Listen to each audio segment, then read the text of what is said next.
Welcome to the spookiest boss fight in all of Dark Souls 2. Why is it spooky, you ask?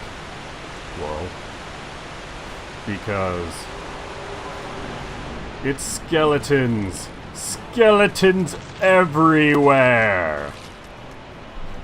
And if that doesn't terrify you, I don't know what to tell you. It's another one of those just trash boss fights where there's a bunch of stuff. I'm always bored by these boss fights, and there's several of them in this game.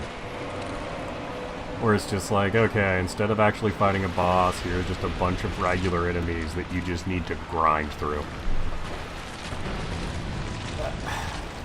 It just seems so lazy to me in terms of boss design.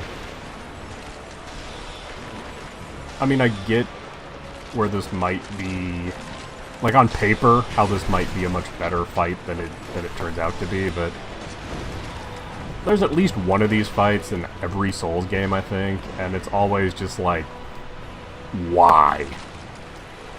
What about this fight needed to be here?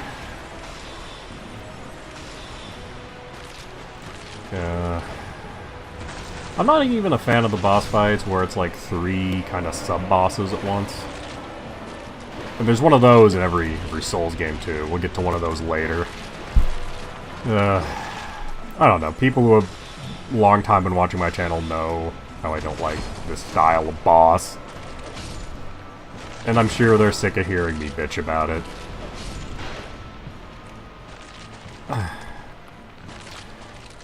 Okay, but in the positive, I do actually like the way this arena is designed. I like the whole, like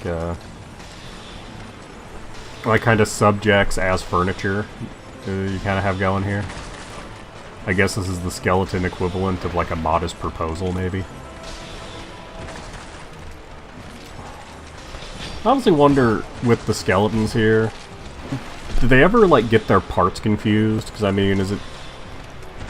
I mean, every femur looks the same. I mean, are all these skeletons actually made of the same bones from the same person? Or is it just a mishmash of parts? They're all like a Frankenskeleton. But because they're just skeletons, we have no real way of knowing that, you know, as an outside observer.